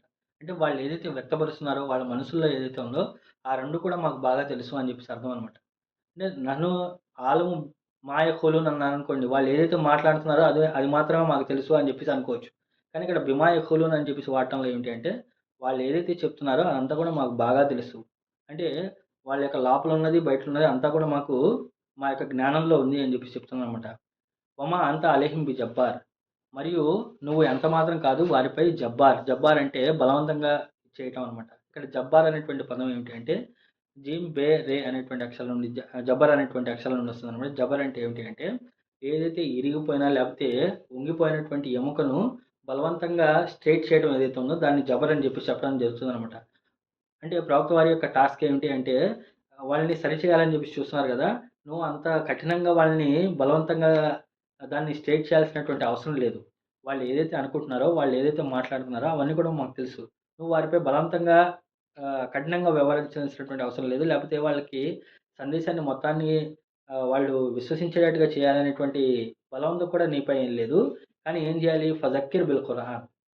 కానీ చేయాల్సినటువంటి పదం ఏంటి అంటే, వారికి ఖురాన్ ద్వారాగా గుణపాఠం, వారికి ఖురాన్ ద్వారాగా జ్ఞాపకం చేస్తూ ఉండు. యఖాఫు వయీద్ దాంట్లో ఎవరైతే భయపడుతూ ఉంటాడో వయీద్ మా హెచ్చరికలకు ఎవరైతే భయపడుతూ ఉంటాడో, అలాంటి వారికి ఏంటి అంటే, నువ్వు ఖురాన్ ద్వారాగా హితబోధ చేస్తూ ఉండు అని చెప్పేసి చెప్పడం జరుగుతుందనమాట. ఇక్కడ ఫజక్కిర్ బిల్ ఖురాన్ అన్నాడు గానీ, ఆహ్, ఇది హెచ్చరించడాన్ని ఏమంటారు? హెచ్చరించడానికి నజీర్. ఆ! ఫనజ్జిర్ బిల్ ఖురాన్ అని చెప్పి చెప్పలేదు. అంటే నువ్వు వాడిని భయపెట్టించు ఖురాన్ ద్వారాగా అని చెప్పి చెప్పలా. నువ్వు వాడికి శుభవార్తనివ్వు అని చెప్పి చెప్పలా. భయపెట్టడం గాని, శుభవార్త ఇవ్వడం కాదు. ఫజక్కిర్ బిల్ ఖురాన్‌ని మయఖాఫు వాళ్ళకి గుర్తు చేస్తూ ఉండు. ఖురాన్ ద్వారాగా మయఖాఫు వయీద్ ఎవరైతే భయపడతారో దానికి. ఇక్కడ సాధారణంగా ఏమిటి అంటే ఫజక్కిర్ బిల్ ఖురాని ఈ 3 స్టేట్మెంట్స్ ఏవైతే ఉన్నాయో నాను అలము బిమా యఖూలూను, దాని తర్వాత వమా అంత అలైహిం బి జబ్బారు, దాని తర్వాత ఫజక్కిర్ బిల్ ఖురాని మయఖాఫు వయీద్. ఈ 3 స్టేట్మెంట్ అన్నమాట. ఒకటేమిటి అంటే, వాళ్ళు ఏం మాట్లాడుతున్నారో, వాళ్ళు ఏమనుకుంటున్నారో అల్లాహ్‌కు బాగా తెలుసు. ఇది ఫస్ట్ స్టేట్మెంట్. అంటే ఇది యూనివర్సల్‌గా ఎప్పుడైనా సరే వర్తించేటువంటి ఆయతనమాట. అంటే ఎవరైనా విమర్శిస్తున్నా, లేకపోతే ఎవరైనా బయట సోషల్ మీడియాలో ఇలా ఉంది, బయట ప్రవక్త ముహమ్మద్ సల్లల్లాహు అలైహి వసల్లం ఇలా అంటున్నారు, లేకపోతే ఖురాన్‌కి వ్యతిరేకంగా ఇలా అంటున్నారు, ముస్లిం సమాజానికి వ్యతిరేకంగా ఇలా అంటున్నారు. ఇలాంటి ఎలిగేషన్స్ వచ్చినప్పుడు, ఈ మామూలుగా ఇది ఒక కొలమానంగా మనం తీసుకుంటే, నహను ఆలము బిమా యఖూలూన్ వారు ఏమంటున్నారో అది మాకు బాగా తెలుసు. వమా అంతా అలైహిం బిజబ్బార్. నువ్వు వాడిని బలవంతంగా స్ట్రెయిట్ చేయాల్సినటువంటి అవసరం నీపై లేదు. నువ్వు చేయాల్సినటువంటి పనేమిటి? మనం చేయాల్సినటువంటి పనేమిటి అంటే ఫజక్కిర్ బిల్ ఖురాన్. ఖురాన్ ద్వారాగా వాళ్ళని హితబోధ చేస్తూ ఉండటమే. ఓకేనా? యఖాఫు వయీద్ ఎవరైతే దానికి భయపడతాడో, దానికి భయపడేటువంటి వాళ్ళు ఎవరైతే ఉన్నారో దానికి అది చేసుకుంటూ ఉండాలనమాట. ఇక్కడ ఈ ఈక్వేషన్‌లో మనం ఏం చేస్తాము అంటే సాధారణంగా వాళ్ళ యొక్క విమర్శకు సమాధానం చెప్పడం, లేకపోతే వాళ్ళు చేసినటువంటి విమర్శకు బాధపడిపోతూ కూర్చోవటం, లేకపోతే వాళ్ళు చేసినటువంటి విమర్శకు మనం బీపీ తెచ్చుకోవడం, లేకపోతే దాన్ని ఎమోషనల్‌గా ఏమిటి అంటే బాగా హైప్ తెచ్చేసుకోవటము, ఇలాంటి పనులు చేస్తుంటాడు. కానీ చేయాల్సినటువంటి పని ఏమిటి అంటే ఫజక్కిర్ బిల్ ఖురాన్. ఖురాన్ ద్వారాగా మనం చేస్తూ ఉండాలి అన్నారనమాట. సాధారణంగా ఎవరైతే ఈ విమర్శలు చేస్తున్నారో, లేకపోతే వాళ్ళకి సమాధానం ఇచ్చేటువంటి వాళ్ళు ఎవరైతే ఉన్నారో, వాళ్ళలో చాలా మందికి ఇప్పటిదాకా వాళ్ళకి ఖురాను తర్జుమా కూడా వాళ్ళ దగ్గరకు వెళ్ళుండదు. ఎక్స్‌ప్లనేషన్ చాలా అంటే దాంట్లో ఉన్నటువంటి విషయం ఇదిరా బాబు అని ఎక్స్‌ప్లెయిన్ చేయడం చాలా దూరమైనటువంటి విషయము. ఎక్స్‌ప్లనేషన్ కాదు కేవలం ట్రాన్స్‌లేషన్ కూడా వాళ్ళ దగ్గరికి వెళ్ళుండదు. ఆ విషయం గూడా. మనం ఫోకస్ చేయాల్సినటువంటి విషయం ఏంటంటే, కనీసం వాడి దగ్గరికి ట్రాన్స్‌లేషన్ అన్నా వెళ్ళాలి. లేకపోతే ఖురాన్‌లో ఈ పదం యూజ్ చేశాడు అంటే, దాని యొక్క ఎక్స్‌ప్లనేషన్ వాడి దగ్గరికి దాకా ఎళ్ళాలి. ఇలాంటి విషయాలపై మనం ఫోకస్ చేయాలనమాట. కాబట్టి ఇది ఈ సూరా యొక్క క్లుప్తమైనటువంటి అల్లాహ్ మీకు నాకు మనందరికీ కూడా ఖురాన్ మరింత బాగా అర్థం చేసుకునే భాగ్యాన్ని ప్రసాదించుగాక. ఆమీన్. వాఖిర్ దావానా అల్హమ్దులిల్లాహి రబ్బిల్ ఆలమీన్.